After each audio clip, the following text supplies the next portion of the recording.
Le Parti rose, c'est quoi? C'est un parti nouveau genre, progressiste, féministe, écologiste, qui promouvoit un nouveau programme qui se base sur trois étapes simples d'une réforme sociale, du droit civil, pénal et surtout criminel.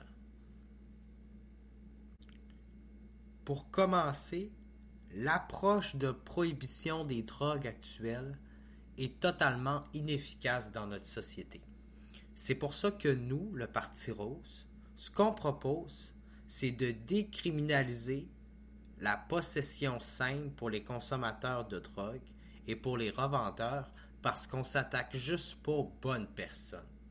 Et que tout ce que ça fait, c'est embourber le système judiciaire de toutes sortes de causes stupides, alors que c'est juste des gens qui consomment de la drogue ou qui en échangent ou qui en revendent à leurs amis qui se retrouvent pénalisés.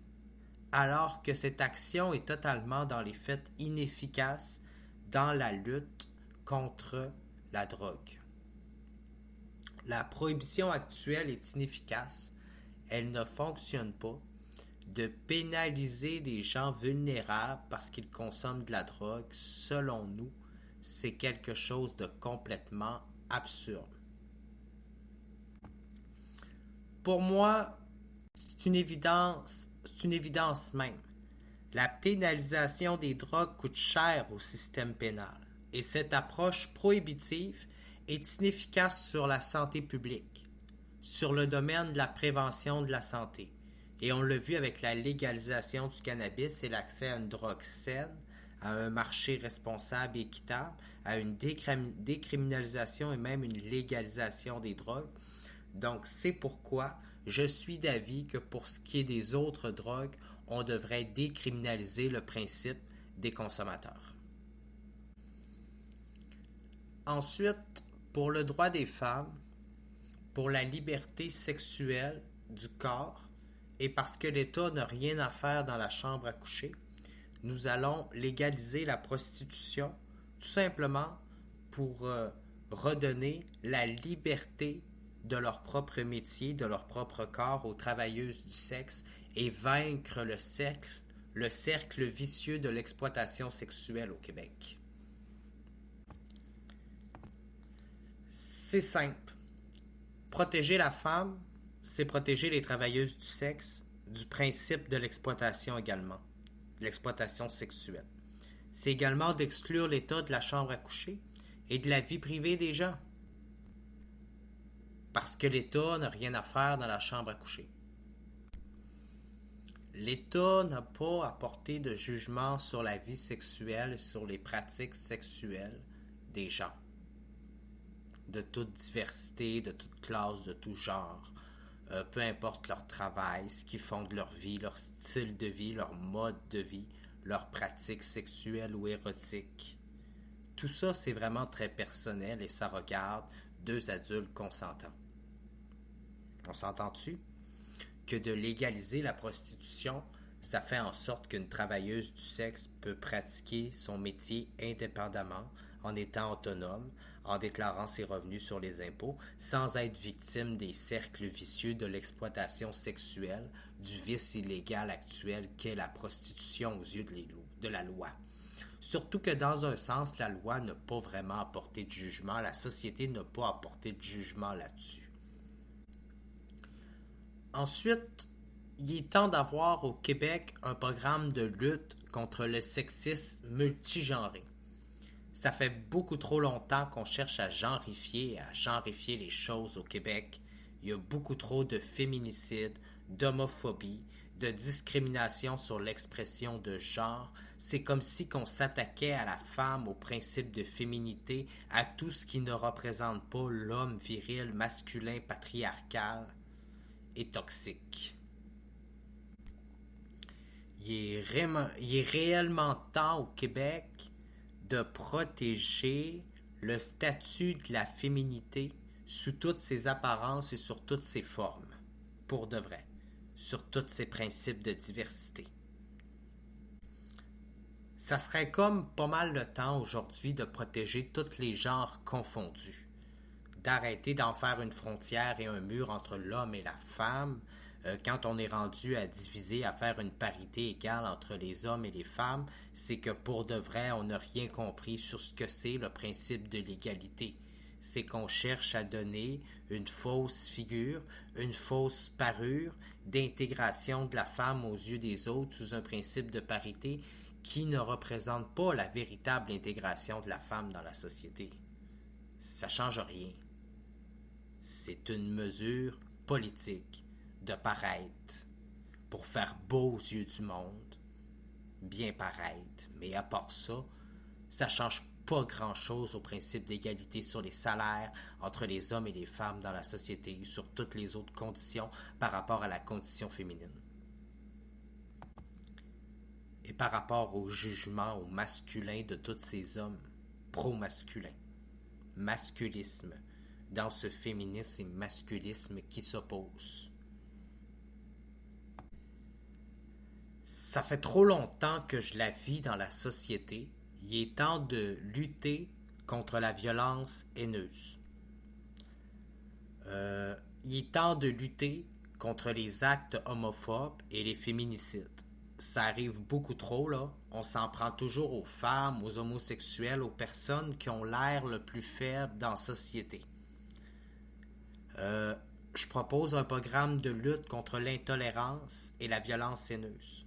Ainsi, je propose d'adapter le principe des bracelets anti-rapprochement pour les couples, pour les femmes victimes d'harcèlement ou les hommes, autant que les hommes ou les femmes qui seraient victimes d'harcèlement et qui auraient besoin d'être éloignés de la menace. Je propose également d'avoir un système technologique d'une réforme carcérale vers les technologies et de pouvoir proposer ainsi davantage de peine en collectivité par la géoposition, par le géopositionnement en étant géopositionné par un téléphone. Donc, ce que je pense, c'est qu'étant donné qu'un détenu, ça coûte très cher à l'État, que les prisons sont surpeuplées, que les cellules sont partagées, il est grand temps de faire une réforme du domaine carcéral et de reconsidérer la façon dont on juge certains crimes et dont on établit certaines peines pour avoir davantage de peines en collectivité dans l'avenir et à domicile. Ainsi, dans le cadre de cette réforme carcérale, afin de préserver la présomption d'innocence, j'ai bien l'intention de créer des centres de détention préventifs pour les personnes qui sont suspectées d'un crime, mais qui ne sont pas encore accusées et punies ou déclarées coupables d'une peine de quoi que ce soit de prison. Donc, il va y avoir des centres de détention moins stricts, préventifs, des centres de détention préventifs pour les personnes au Québec qui sont déclarées coupables d'un crime, qui ne sont pas encore déclarées coupables d'un crime, mais qui sont en attente d'un procès, qui sont soupçonnés d'avoir commis un crime et pour lequel on demande une détention provisoire, préventive, autrement dit. J'ai, selon moi, établi que ces gens-là n'ont pas d'affaire à se retrouver en prison avec les détenus et tout ça, là. Le système carcéral est vraiment mal fait, centralisé, on a coupé dans le budget, dans les ressources, dans les maisons de transition, dans les ressources en toxicomanie, en santé mentale. C'est les programmes axés sur l'itinérance, le programme d'accompagnement en itinérance, c'est juste déployé à Montréal, presque pas dans les autres villes. C'est toutes des choses que je voudrais déployer à grande échelle. Beaucoup plus de programmes de justice en accompagnement en itinérance pour les pauvres qui sont victimes de surjudiciarisation. Il est temps d'analyser les données sociologiques et statistiques puis réaliser que la pauvreté, que la précarité, c'est un motif de crime beaucoup trop large dans notre société auprès d'une population d'individus malheureusement très vulnérables et pauvres. Comment ça se fait qu'au Québec, il y a plus de pauvres que de riches judiciarisés? Je le sais pas. Il n'y a pas plus de pauvres qui fait des crimes que de riches, ça se peut pas, c'est pas vrai, c'est un préjugé social. Donc, à quelque part, il y a un motif de judiciarisation sur la précarité sociale. Et il est temps de mettre fin à ça et que ça s'arrête. Cet abus de justice sur le droit civil et des droits fondamentaux de nos citoyens. Pour moi, une culture doit être libre de s'informer, de s'exprimer, de se nourrir. Un accès à l'information aujourd'hui, ça passe par Internet. Ça va être important de déployer un large réseau d'Internet partout dans nos villes puis nos municipalités.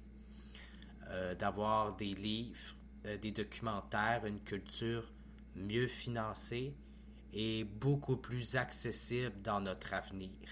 Que les gens puissent s'exprimer leur colère, leur tristesse, leurs émotions dans la peinture, dans la littérature, dans la sculpture, dans l'art, la scène, dans le journalisme, dans la danse ou dans la musique, whatever, peu importe. Ça prend un meilleur financement pour notre culture, ainsi que des plans en transport en commun, des larges plans en transport régional, municipal et interurbain. Mais j'ai l'impression que tout ça, c'est pas très important pour le Québec. Le domaine social, un financement adéquat de l'aide sociale, des aides réelles pour les pauvres, un plan de lutte contre la pauvreté, un plan de francisation et de retour aux études pour les décrocheurs scolaires. Il semblerait que nos jeunes, nos moins jeunes, nos jeunes adultes, ce ne soit pas du tout la priorité actuelle du gouvernement. Notre santé, nos petits bobos, nos gros bobos, la dermatologie, la physiothérapie. Il semblerait qu'on a un système de santé à deux vitesses semi-privé qui soigne des riches en vitesse, mais qui nous laisse avec nos petits bobos puis nos petits mots puis qui laisse ça se rempirer sans nous traiter puis nous soigner pour de vrai.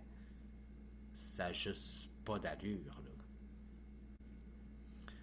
On a un gros défaut de politique, de partisanerie, de communication.